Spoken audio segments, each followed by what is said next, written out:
Strengthen your understanding of governance and policy design.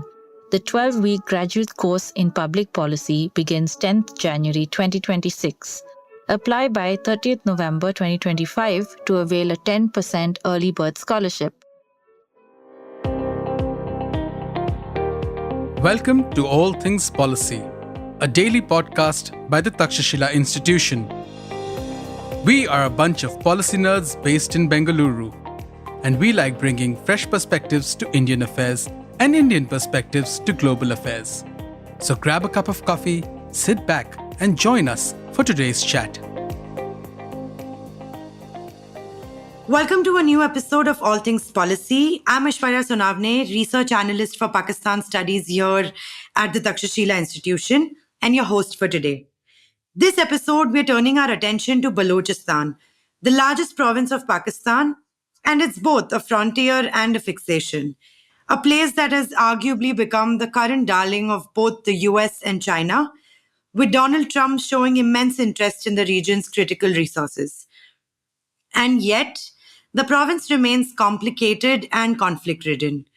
To help me unpack Balochistan, I'm joined by Prashant Singh, a fellow with Takshashila's Network for Advanced Study of Pakistan Fellowship, and a research scholar at the Center for South Asian Studies, JNU. His doctoral topic is centered on Baloch nationalism. Today, we're going to make sense of why the province matters, who's vying for influence, and what all of this means for Pakistan's future. Thank you for joining us, Prashant. Thank you for having me, Aishwarya. Let me begin by asking you that the most current discourse on Balochistan focuses on grievances against the Pakistani state, the disfranchisement, the alienation from the Punjabi-dominated establishment.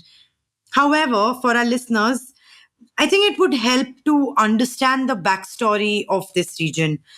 Could you take us back to the pre-1947 era and the immediate aftermath of partition? Specifically, what was the historical connection between the Baloch Kalat and India, and how does that unfinished history somehow shadow the conflict today? Thanks, Aishwarya. So I think as the saying goes that to understand the present, we need to go back to the past. So today we are going back to the past inside Balochistan. Right. So first there are few basic pointers which we need to know to understand this unique ethnicity and this unique area. So the Baloch are a very unique group because they claim to be migrated from the present day Turkey, Syria, and Iraq. And in terms of their ethnicity, they belongs to the Hanfi sect of Sunni Islam, and they have major 17 tribes within among them, and these 17 tribes constitute one ethnic group, that is the Baloch. Right. So when these ethnic tribes came inside the subcontinent is a matter of dispute. Many historians say that it is in the ancient times that they migrated in search of pasture, food, etc. to the present area of Makran Coast, and some dispute this history, but we don't need to go into that. So the present story of the Balochistan begins in the 18th century when under Mir Nisar Khan, who was one of the great kings of Balochistan, he combined these major 17 tribes, make peace with Afghanistan, and pave the foundation for a entity known as Khanate, the Khanate of Karat, which is the political entity which we are going to be probing further. So then next come in the 19th century, and we should know that in the 18th century was the time when British were expanding their footprints inside the Indian subcontinent in the present day India. Mm-hmm. So in the 19th century, the British moved their attention to this region, that is of the Balochistan. So what are their main objectives inside Balochistan? So they have two main objectives. One is to gain a southern route to Afghanistan because they want to bypass the Punjab area, because Punjab at that time was controlled by the Sikh Federation. And the second and the most important objective of the British was that they want to secure their main Indian subcontinent possession from the Russian expansion, which was moving from the Central Asia to the Arabian Sea. So they want to create a zone of network, a buffer state in form of Afghanistan, Balochistan, etc., to secure their main Indian possessions from the Russian expansion. So these are the two main objectives which British pursued inside Balochistan. So as a consequence of this objective, they did so many things, and one of the major, we should know two important events. One is that in 1854, they signed a treaty with the Khan of Karat, and under the term of those treaty, British acquired the right to have a army presence inside the region, inside their cantonment. They prohibit the Khan to undergo any negotiation without permission of the British. And then comes the 1976, which is a very important year, because in this year there is a system inside Balochistan which we should know. That system is known as the Sandman system. Actually, it was named after Robert Sandman, who was a British officer. So under that system, what he did was that he basically changed the very fabric of the society. Before that, since Bharuch was a tribal society, so within a tribal society, there is no hierarchy as such. One can name any tribe person as their head, and they just respect him for his or her acumen. So, but what Robert Sandman did was that he created a very hierarchical system inside Balochistan. So, under this hierarchy, he appointed the chiefs among the major tribes, and he made those chiefs as a head of those tribes. So, as a consequence of this Sandman system, there is a permanent hierarchy which form inside the Baruch society, and the effect of this hierarchy we can see even this day today. So this is the story of the 19th century. Now then comes the 20th century. And the 20th century, there are two or three important events which we should know. That first is what we can say, the freedom movement gain momentum inside India. So the effect of those freedom movement can be seen also inside the periphery of the India, that is in the northwest areas, that is the present day KP, Balochistan, etc. So because we are talking about, we have to arrive at the point of how the Balochistan become part of the Pakistan. So we need to understand two threads of this story. One is, what is the demand for Pakistan? So the demand for Pakistan is basically arose mainly by the Muslims of the subcontinent. And what is their reason behind demanding Pakistan? That they feel that since after independence, Muslims are going to be minority inside a Hindu-dominated country, so their rights are going to be affected. But we have to understand that in the northwest part of the today Pakistan, and at that time it was the northwest part of the Indian subcontinent, the Muslims were already in majority. So unlike the main India, where the demand for Pakistan continuously gained momentum since 1910 or 1920s onward, there was no such intense demand for Pakistan or craving for Pakistan inside present-day Balochistan. Instead, what happens was that there are two or three main political entity which was formed inside Balochistan at that time. In the 1920s, there is an entity which is very important, that is known as Anjuman-e-Ittihad. Ittihad means in Urdu, it's a Urdu word, it means a struggle or a striving for something, and Anjuman means a union. So this Anjuman-e-Ittihad was the first modern political entity which was formed in 1930s inside Balochistan, and their demand was very modest in nature. They just demand basic reform in education, basic governance reform, etc., basic representation in services. So they had no very what we can say demand, unlike Muslim League or Congress, who are demanding freedom or separation from British. So, but at the same time, because of the formation of this entity provide the basic platform upon which all the educated or the conscious Baruch can gather and can focus upon what is going to be their future. So this entity, the Anjuman-e-Ittihad, organized two major conferences. One is in Jacobabad and one in the Hyderabad. And in these two major conferences, they demand that the Sardari system should be reformed. The British should introduce the modern reforms as were introduced in the rest of the India, etc., etc. So as a consequence of that, with the growing strength of the Anjuman, the political entity, the Khan of Kabat at that time, that is the Mir Ahmad Yar Khan, he becomes very threatened. So he decided to he decided to oppress the Anjuman as a political party.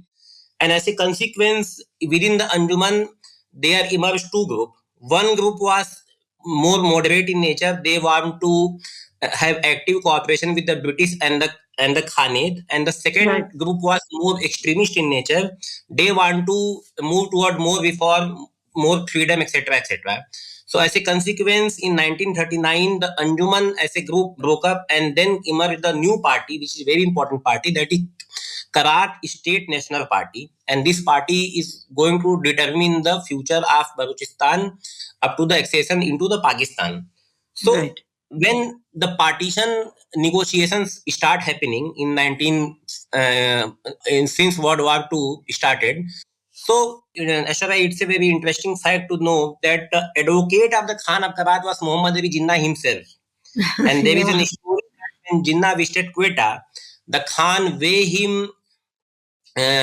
the Khan gave him so many presents and I think, weigh him in gold chain, etc. So I mean, the Khan gives so many gifts to Jinnah to secure freedom for Balochistan from the British, and he didn't know that one day Pakistan who is going to occupy Balochistan. So anyway, so up to when the partition start happening, so the Khan take a position that because the British were offering that when the British going to move away from India, when the Mhm. British going to withdraw from the India, the princely state, the paramountcy of the British over the princely state is going to end, and the princely states have three choices: either to be independent, either to join India, either to join Pakistan. But Khan take a very unique position. He said that the Khanate and the Khan he was not a protectorate of the British. He didn't have the same position as the other princely state. He taken a position that Khanate is a unique entity which enter into a direct negotiation, direct treaty with the British. So unlike other princely state who has given three options, the Khanate is not forced to join either India or Pakistan, and with the withdrawal of British from the subcontinent, the Khanate become independent by automatically. He didn't have to participate in the negotiation, and he didn't have to pick among the three options with other princely state are going to be picked. So he taken a position that he argues that my position is very unique in nature. I cannot be compared with other princely states such as Hyderabad, Junagadh, Kashmir, and other states. So this is the basic premise of the story. So at what happens at the eve of the partition or at the eve of 1947 was that. And one more thing, we have to know that the present day Balochistan, first of all, the Balochistan as an area is divided among three countries. That is today's Pakistan, today's Afghanistan, and today's Iran. Right. Within Iran and Pakistan, there is an partition known as Gold-Smith Line, and within Afghanistan and Pakistan, there is a partition known as Durand Line. Right. And if we see the map of the present day Balochistan, actually, unlike the name suggests, Balochistan has a very mixed ethnic composition. If we see the map, the northern part of the Balochistan, it's basically a Pashtun dominated area. It's only the northeast part and the southern part which is basically dominated by the Baloch as the a Baloch, demographic entity. So we have to keep this thing in mind when we are going to understand this story. So yeah. Prashant, yeah. there is so much to unpack in this, and I will come back to Iran and Afghanistan in a bit. And even for our listeners who have only seen or heard of Balochistan in media reports and the way it is presented both in India and Pakistan, I'm sorry, Yeah. I'm going to interrupt you and bring the conversation to today. And I'll be more than happy to do a part 2 on just the historic relevance of Balochistan. But Okay. when we look at today's Balochistan, right, we are seeing Yeah. resistance manifest in two distinct ways. It's civil activism and armed insurgency. I want to zoom in on the militancy part of it. The insurgency seems to have shifted dramatically from tribal warfare to high intensity suicide attacks, although I have argued several times that women joining militant groups is not a new phenomena, and that's a conversation that we saw happening in Pakistan as well when Baloch Liberation Army's female suicide bomber blew herself up in Karachi Yeah. in 2022, and we had a recent incident, arguably by the BLF. So Yeah. I want to understand that what is the current nature of militancy in Balochistan? From obviously, both of us have had this conversation several times, and we enjoy talking about Balochistan, and we know that there is this anti-Punjabi sentiment that is prevalent in Balochistan, where the community feels that they have been outshadowed, and with China coming in, I just want to understand your brief take on what is the militancy situation there at the Yeah. moment. Yeah, I'm just finishing the previous point and connecting it to the question you have asked. And it's the very Absolutely. important, and I think the most important question is that. So when the Balochistan was annexed into Pakistan, I am using the word very carefully, annexed, not exceeded. So when Right. Balochistan was annexed into Pakistan, immediately, in March 1948, the exact date was 30th March 1948, when Balochistan was annexed into Pakistan, and immediately after this annexation, there emerged an armed insurgency inside Balochistan, and it was led by none other than the brother of the Khan of Karat himself. So we have to understand that this is the fifth wave of insurgency which Balochistan is witnessing. It's not a new phenomenon. It's beginning immediately after the annexation of Balochistan inside Pakistan. So in 1948, 1958, 1962, 1973 to 75, and this is the fifth wave which we are witnessing, and the origin and the genesis of this fifth wave can be traced back to 2006, when Nawab Akbar Khan Bukti was murdered by Pakistani forces. So if we have to understand this wave of insurgency and how it is different, how it shows a break from the past, we have to just in a few minutes just see what are the main demands of the drivers of the previous waves of insurgency. So the previous wave of insurgency, I think in brief, are defined by two main things. One is that their demand was more of an autonomy, not of Right. secession. This secession demand is we can say is the unique feature of this fifth wave. I mean, there was demand of secession, but not as strong as we witness in this wave. And the second point was that the previous waves was mainly dominated by the Sardars. And Right. if we see the geographical pattern of the insurgency, if we can draw a heat map of insurgency as we use in geography, so the previous waves are mainly concentrated in the northeast part. The northeast part is basically Dera Bukti Khan, Dera Ghazi Khan. These are the northeast of the present-day Balochistan. And for example, in the most intense wave of insurgency, 1973 to 71, so it was basically the Khair Bakhsh, Mari, etc., who are the tribal Sardar or the head of the tribe group who are at the forefront of the insurgency. But in this wave, the fifth wave, is very unique in nature. That is if you can see the name who are at the forefront of this insurgency, for example, Mama Qadir, Arwa Najab Babu, Educated, middle class people, student population. they are middle class people. For example, Bashir Jeb, the current person, he is an engineer. And the previous one, the Arwa Najab Babu, she was a MBBS doctor. Even if we can see in the non-militancy part, for example, in the Baloch Yakjati committee movement, most of the women are doctors. I mean, Dr. Maharang Baloch, he is a MBBS from Quetta. So we have to understand this point is that now the very profile of the insurgency has changed. Previously, it was by the tribe of Sardar who were mainly educated in the United Kingdom. And very important point is that they all were indoctrinated in USSR.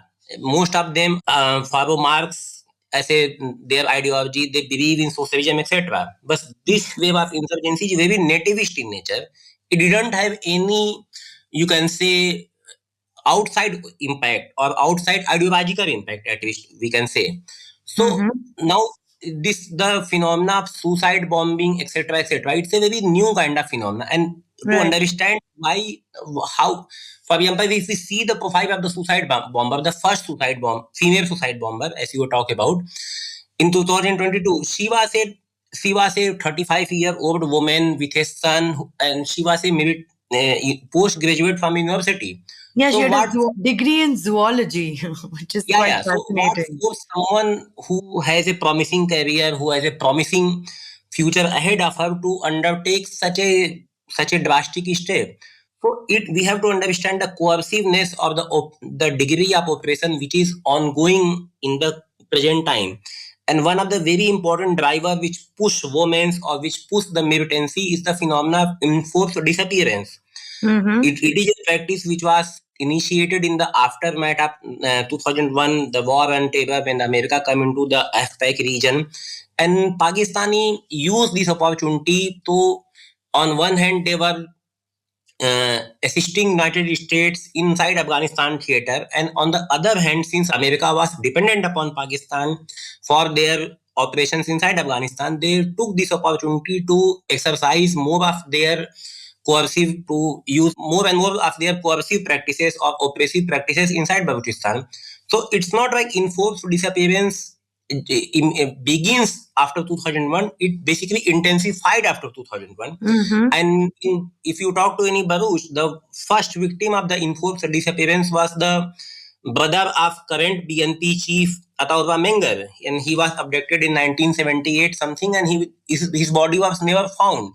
And the episode of enforced disappearance, which was quite few in number in 1980s and 1990s, now shoot up in thousands. I mean, there are groups, for example, there is a group known as Voice of Baruch Missing People. And if you see their statistics, they claim that more than 40,000 people are missing inside Balochistan. So it's a huge number. Even there is a UN Commission report which claims that more than 1,000, even UN say that more than 1,000 persons are missing inside Balochistan with no trace of them, and they are not being produced in any courts.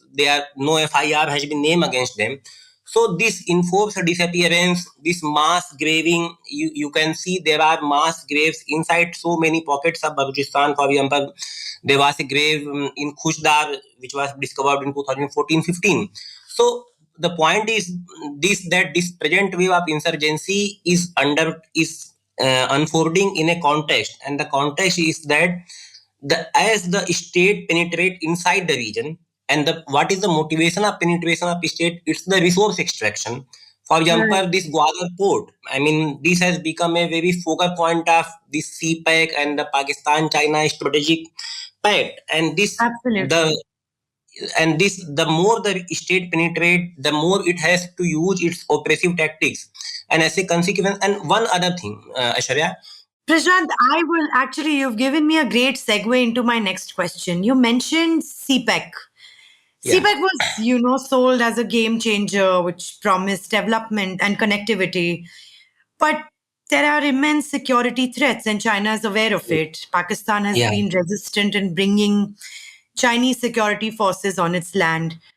Yeah. Do you think Beijing's calculations are changing? Is China willing to sustain its investment in the face of this persistent risk? And now US is in the picture where, the US is interested in conducting mining and investing in resources. So how do you see this affecting Pakistan with the nature of militancy shifting?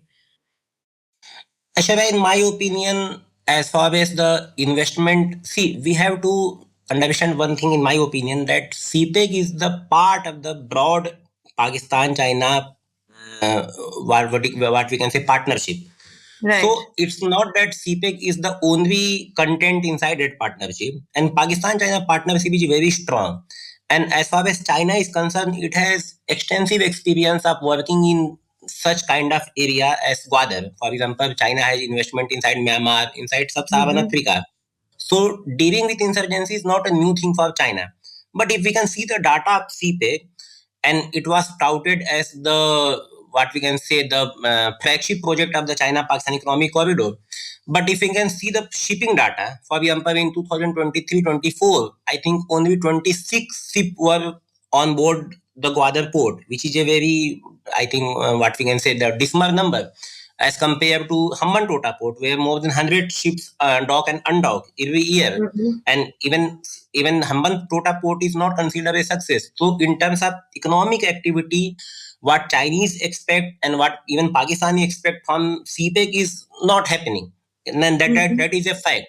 But if we have, I think it would be very far-fetched to conclude from this economic data that China is going to give up upon CPEC, because see, the CPEC, the economic dimension of CPEC is there, but more than economic dimension is the strategic dimension. I mean, CPEC gives China access to the warm water of the Arabian Sea. And CPEC is connecting what? Gwadar to Kashgar, and Kashgar is in Xinjiang, the most disturbed province of China. So the importance of CPEC is importance of Gwadar port, and the CPEC is immense from Chinese perspective. So despite that they are not gaining any immediate economic benefit from it, I don't think, in my view, that they are going to withdraw from CPEC. Maybe their expectations are modest and there are reports, but we have to understand one thing, that when Shahbaz Sharif visited China in 2024, CPEC 2.0 is being initiated, and there are many new sectors which was now included in the part of the CPEC. At the same time, we have to understand one thing, that for the people of Gwadar as such, the CPEC, which was bring a hope that now the Chinese investment are coming, we can see economic prosperity.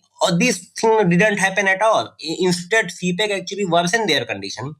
For example, water condition. The water situation inside Gwadar and the area surrounding Gwadar is very poor. And fishing, for example, all the major fishing rights have been given to Chinese company. As a consequence, since Gwadar is a port city and it was dominated by the small fisher communities, the fisherman has become much worsened off as a consequence of CPEC. And this was manifested in 2024 when a Haq Do Tahreek, basically a protest by fishermen against the CPEC authorities, has been initiated. So we have to understand both these things, that the benefit of CPEC is not coming. The CPEC has actually worsened the condition of people inside in and around Gwadar. But at the same time, it would be very far-fetched to conclude that China is going to withdraw from CPEC. They are very patient people, and they have immense experience of dealing in such situations. So I think they are going to be there, but not in pace as Pakistan would have expected. Yeah, I completely agree on that point, especially when you see that phase 2 of CPEC has announced. I believe that China will most likely, not by choice, slow down or scale back, because security is a concern, and especially if Chinese nationals are being targeted and their Pakistani security forces are already overburdened with what is happening in Khyber Pakhtunkhwa with Islamist groups like TTP. So definitely, I agree with you when you say that China will not give up on CPEC. It is also a big one part, but a very significant part of India-China relationship. However, Pakistan-China. Pakistan-China relationship, my apologies. But it definitely is turning into a security liability. And I think it will be interesting to see how that goes on. However, before we, talking about China, Pakistan, and CPEC could be an episode of its own. But unfortunately, in the interest of time, I want to quickly also cover that how Balochistan also sits at the nexus of Afghanistan and Iran. How do these porous borders influence the insurgency inside Pakistan today? Is there active coordination between the Baloch movements in Iran and Pakistan? And more importantly, although I'm asking this question, I already have an opinion on this, that has Taliban's return in Kabul provided any strategic depth to Baloch insurgents? Great question, Aishwarya. I think we have to understand two things when we discuss this point. One is that in this trifecta of Balochistan, that is one part in Pakistan, one part in Iran, and one part in Afghanistan, the demand and drive nature of the insurgency is very different. See, in Pakistan, it's an ethnic insurgency. It's an insurgency of Baloch as an ethnic group against the domination of Punjabi. While in Iranian part, this insurgency is sectarian in nature, because since Baloch are Interesting. Sunni Muslims and they are oppressed by a majority Shia country. So the nature of the demand and the nature of insurgency in both these areas is different. As far as Afghanistan is concerned, see, we have to, if we go back into the past, the Baloch card has been used by Afghanistan since 1947.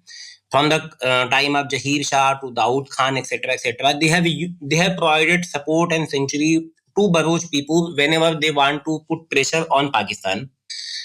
But what happens in this post 2021 phase, and as well as in the 1996 phase, the basic objective of Pakistan to impose Taliban inside Afghanistan was that they want to subdue the ethnic nationalism of Pashtuns, which they fear very much, and they want to install a Islamist kind of government inside Afghanistan. Right. But the interesting thing which happened is that it's the ethnic nationalism which actually, see, there are point of convergence and divergence among Afghan Taliban and Baloch insurgent. The point of convergence is that they are both ethnic nationalists. They both demand basically freedom from the Punjabi domination. At the same time, their nature is very different. One is Taliban of being Pashtun nationalist as well as Islamist. While the Baloch insurgency has no Islamic character, they are very secular in nature. If you see their magazines, if you see their discourse, they don't want Islamic Balochistan. They just want a autonomous free Balochistan. So at one, there are convergence and there are divergence. So as a consequence, there is a tactical understanding between them, which there are many reports that the Baloch are using the Afghanistan route for smuggling, for movement of arms, goods, etc., etc. And for Iranian part, and actually the Iranian region is very important from the Pakistan insurgent, because it provides the contraband route.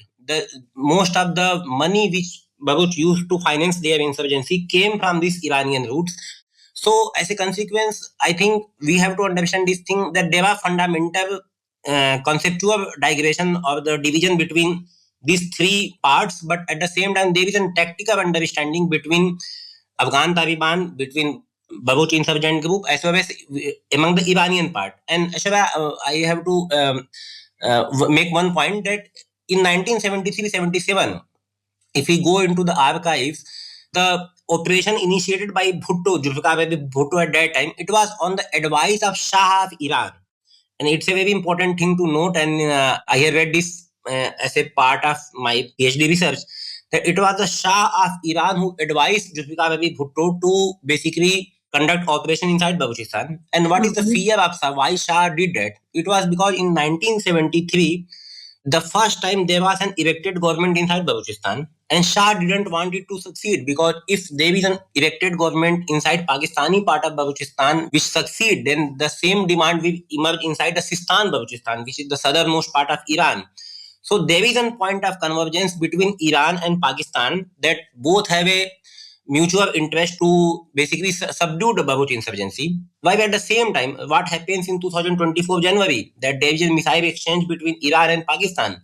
And what is the point of dispute? It's that the Iranians say that Pakistan provides sanctuaries to the Iranian separatists, and Pakistan traded the same accusation. So because I think we have to understand this thing, that unlike the 1970s, when both the Iran and Pakistan were on the same page vis-a-vis subduing the Baloch movement, today they are on the opposite side. And so it's a very interesting development that now Iranians want to deal with this their issue inside Sistan on their own. They are not confident of seeking Pakistani help, and at the same time Pakistani too wants to basically involve Chinese or American rather than Iranians to deal with their issue inside Balochistan. Thank you so much. Those points are, for me as well, for someone who is studying Pakistan, these are extremely crucial details and just context that helps us look at this region. But we possibly can't leave our listeners without touching upon India.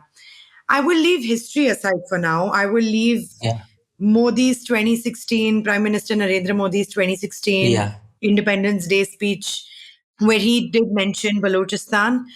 But what is India's strategic calculation regarding Balochistan today? Do you think this is just a domestic policy to get leverage against Pakistan's actions in Kashmir? Or there's more to this? How do you make sense of this? I think, Ashaba, India's interest inside, see, the one interesting phenomena which we have to note is that it's only after 2020-21 that Pakistan openly start accusing India of fomenting insurgency inside Balochistan. I mean, if you see the previous over interviews of Pervez Musharraf, etc., they have mentioned India at some point of time, but as a part of an official narrative, it's only in the past few years that Pakistan start accusing India. Right. So it's a interesting development. Now we have to understand one thing is that the condition inside Balochistan, and I am not talking here as a nationalist, I am talking here as an objective person. As an academic. Yeah, I mean, conditions inside Balochistan are such that they don't need any outside motivation to basically rise up against Pakistani army. For example, see the case of female suicide bombing. How can any country convince a 35-year-old woman who has a kid, who has a postgraduate degree, to undergo suicide bombing? It's not. I mean, it's the inhuman condition which is inside Balochistan that push them. So I don't think they need any outside support. As far as the material support is concerned, as we have discussed, that the so many catchment of American arms inside Afghanistan, the porous border of Afghanistan, Iran, the contraband trade which is happening across the Iran-Pakistan border. So in terms of money as well as arms, they are quite sufficient at this point of time. In terms of motivation, but the motivation is more than enough because of the army presence and the army atrocities inside the province. So I'm being an objective person. I don't think this accusation are have so many any material basis. As far as Indian interest in the region is concerned, we have to see two things. One is we have talked about Gwadar and we have to talk about Pasni, the Pasni port. It's also a port which is only 130 kilometers from Gwadar. And Ashwarya, you also watch Pakistan, I mean, more than anybody else I know, that today itself the US embassy inside Pakistan has said that they have started extracting critical mineral from Chagai area in the northern part of Balochistan, and they plan to export it via Pasni. So this Pakistani strategy of inviting Americans in Pasni is very, very interesting. I think we have to watch it very carefully because Pakistani intention can be twofold. One is that they are very frustrated at the pace at which Gwadar is happening, the CPEC is happening. They are not satisfied. Right. So they want to basically use Pasni as a new frontier. And the second is by inviting Americans on the Arabian Sea coast, their naval presence inside the area is going to be very intrusive for India. So I think the game of chess which we are happening right now is one by one, the pawns are moving and we have to watch very carefully. But as far as Indian interest is concerned inside Balochistan, I think it's more strategic in nature. It's more focused around the Arabian Sea and what is happening in the Arabian Sea coast rather than very significant interest what is happening inside Balochistan. Yeah. From the perspective of Pakistani stability, how the state is going to react to it and how the state is going to impacted by it, we have to take this thing inside in our mind. But I think from what is happening inside the province, I don't think there is so much, what can I say, any major interest right now of India inside Balochistan. Thank you, Prashant. That's very helpful. Both of us will keep monitoring how this plays out with both US and China now interested in Pakistan and how China's anxieties play out. But thank you for joining me. That brings me to the end of today's episode. It was wonderful speaking to you, Prashant. Yeah, it's an honor, Aishwarya. I think you are one of the most astute observer of Pakistan I know, so it's an honor speaking to you. That's very kind of you. Thank you, Prashant. Thanks, Aishwarya. If you liked our show, dive into Takshashila's research on technology, strategy, and economic affairs. Check us out at our Twitter handle @TakshashilaINST or our website takshashila.org.in.